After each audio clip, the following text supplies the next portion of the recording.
भक्ति रसामृत सिंधु में श्री रूप गोस्वामी जी महाराज ने जहां 64 प्रकार की भक्ति का निरूपण किया है, वहां उन्होंने कहा है ऊर्जाधरो विशेषेण।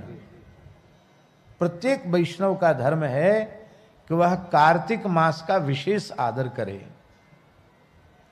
सामान्य दिनों में जितना भजन साधन नियम करता हो, कार्तिक में उसे चौगुना कर देना चाहिए।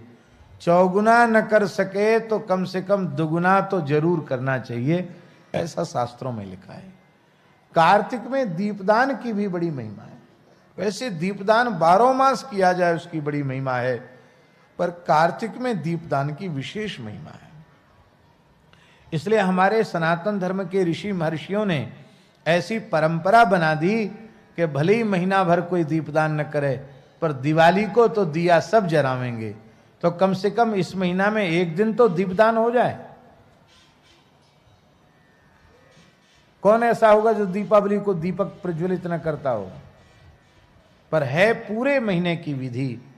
और दीपक विशुद्ध वेद लक्षणा भारतीय देसी गाय के घृत से दीपक प्रज्वलित किया जाए तभी दीपदान की महिमा है।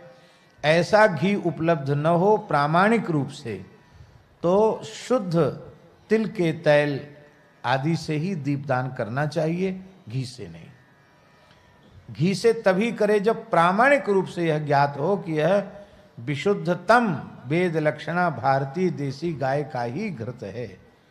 और ये विशुद्धतम जो विशेषण हमने लगाया है, ये बढ़िया से तो तभी संभव है जब आपके घर में गैया हो और आप अपने दूध जमा करके दही बना करके फिर बिलौना का घी निकालें, वो सबसे उत्तम है। इससे उत्तम कोई दूसरा नहीं। नहीं तो तेल का दीपक। दीपदान के समय तुलसी के लकड़ी में, सूखी लकड़ी में थोड़ी सी रुई लगा करके उसको घी में डुबा करके उसके अग्रभाग पर थोड़ा कपूर लगा करके उसे प्रज्वलित करके उसकी अग्नि से दीपक को प्रज्वलित करना चाहिए। दिया सलाई से नहीं, मोमबत्ती से नहीं। पुराण में लिखा है बाबा कि कार्तिक मास में एक बार श्रद्धा पूर्वक तुलसी के सूखे काष्ठ से भगवान के निमित्त दीपदान करता है तो उसे 60 करोड़ वर्ष तक भगवान के नित्य धाम में सेवा प्राप्त होती है। भगवान के श्रीअंग की सेवा कितने वर्षों तक?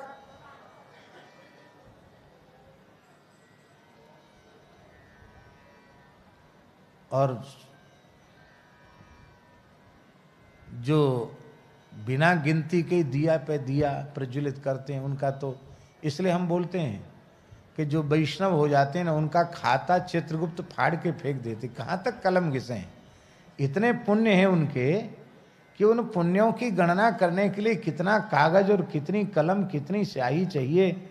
इसलिए कहते भैया अब तो ये भगवदीय जीव हो गया, अब इसके कोरे कागज पड़े हुए हैं, उस पर तो जय श्री कृष्ण लिखो, श्री कृष्णा शरणम लिखो, अब इसका तो सब खाता समाप्त है। वैष्णव के पुण्य की सीमा नहीं है और दीपदान करके उसका पुण्य अपने पास नहीं रखता। अनेन दीपदानाख्य कर्मणा श्री कृष्ण चंद्र प्रियताम नमम श्री कृष्णार्पणमस्तु श्री रामार्पणमस्तु, भगवान को अर्पित कर देता है। एक रानी थी बाबा, पुराणों में, स्कंद पुराण में कथा आती थी। सूर्यवंश की रानी थी, चक्रवर्ती सम्राट साम्राज्ञी थी वो। तो वो हमेशा दीपदान करती, बड़ा उसको प्रेम दीपदान में। नदी के सरयू जी के किनारे दीपदान, पीपल के नीचे दीपदान, तुलसी के नीचे दीपदान, बट के नीचे दीपदान, चौराहे पर दीपदान, आकाश दीपदान, ब्राह्मणों के यहाँ दीपदान, गौशाला में दीपदान। गौशाला में दीपक रखने की बड़ी महिमा है। तो एक बार विभांडक ऋषि आए और उन्होंने पूछा कि महारानी आपकी दीपदान रूपी कर्म में इतनी श्रद्धा क्यों है? उसने कहा महाराज अब तक किसी ने पूछा नहीं और ऋषियों से ब्राह्मणों से छिपाव दुराव रखना नहीं चाहिए, कपट नहीं करना चाहिए। इसलिए मैं बता रही हूं, मैं पूर्व जन्म में चूहिया थी। क्या थी? चूहिया थी। तो मारजारी बिल्ली हमारे पीछे पड़ी, तो बिल्ली के डर के मारे मैं भगवान के मंदिर के, नारायण भगवान का मंदिर था, गर्भगृह में घुसी चली गई। पर बिल्ली ने तो वहां भी मेरा पीछा नहीं छोड़ा, वो मंदिर में घुस गई। तो मैं भय के मारे सिंहासन पर चढ़ी और सिंहासन से कूदी, तो वहां जहां मंदिर में भीतर दीपक रखा था, दीपक के तेल में गिर गई। तो तेल में गिरने से क्या हुआ भैया जी? तेल में गिरने से क्या हुआ?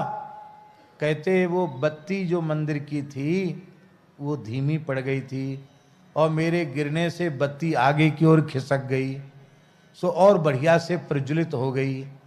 उस गरम तेल में गिरने से मेरे तो प्राण चले गए, मैं मर गई। किंतु धोखे से दीपक की बत्ती मेरे द्वारा गुणाक्षर न्याय से आगे खिसक गई थी। उस पुण्य के प्रभाव से मुझे सूर्य लोक की प्राप्ति हुई। कार्तिक मास में धोखे से दीपदान हो गया, दिया काऊ को, बत्ती काऊ की, तेल काऊ को, मैं तो चूया ही। बचवे के ताई मैंने छलांग लगाई और सौभाग्य से गिर गई दीपक के तेल में, बत्ती आगे बढ़ गई। तो उसके पुण्य के प्रभाव से मुझे सूर्य लोक की प्राप्ति हुई, और सूर्य लोक में सुख भोगने के बाद मैं चक्रवर्ती, सूर्य वंश के चक्रवर्ती सम्राट की साम्राज्ञी बनी। मुझे अपनी पूर्व जन्म की स्मृति में चूहिया थी, धोखे से दीपदान हो गया, तब उसकी इतनी महिमा है। और श्रद्धा पूर्वक दीपदान करें तब तो हमारे हृदय का अविद्या का अंधकार मिट जाएगा, और सदा सर्वदा के लिए भगवान के चरण कमल प्राप्त हो जाएंगे।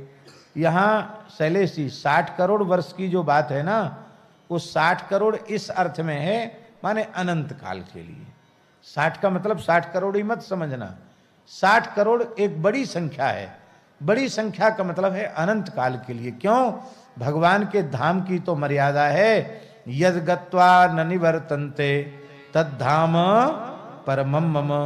पर कुछ न कुछ तो कहना पड़ेगा, इसलिए 60 करोड़ की एक सीमा बता दी कि एक बार दीपदान कार्तिक में कर ले तो 60 करोड़ वर्ष तक की, और भगवान की नित्य धाम में नित्य सन्निधि और भगवान का नित्य कैंकर्य प्राप्त होता है।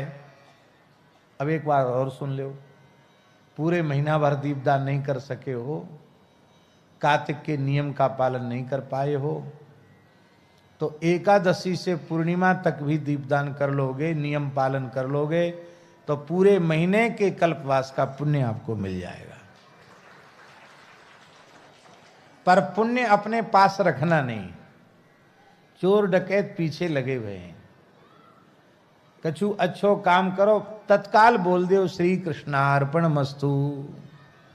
ऐसा बढ़िया फिक्स डिपॉजिट कर दो कि जहां किसी को हवा भी न लगे, और ऐसे केवल भगवान के चरण कमल हैं, जहां सत्कर्म भगवान को निवेदित हो जाता है तो वह अक्षय हो जाता है भगवत प्रीत्यर्थ। और भैया जी इससे एक लाभ और है। वो लाभ क्या है? वो लाभ ये है कि आपने जब कृष्णार्पण कर दिया तो आप में अहंकार नहीं रहेगा। ध्यान में ही बात, बड़ी सूक्ष्म बात है। और कृष्णार्पण करने के बाद भी अहंकार है कि मैंने इतना नाम, इतने लाख, इतने करोड़ नाम जप किया, या मैंने इतना दान किया, मैंने इतना पुण्य किया, तो इसका मतलब झूठ बोल रहे हो, तुमने कृष्णार्पण किया ही नहीं है। अर्पित कर दिया तो ठाकुर जी का हो गया, अब हम कहने सुनने के अधिकारी नहीं रहे। तो अहंकार से जीव, कर्तृत्वाभिमान से, कर्तापने के अहंकार से जीव बच जाता है। तो कार्तिक में दीपदान की महिमा है।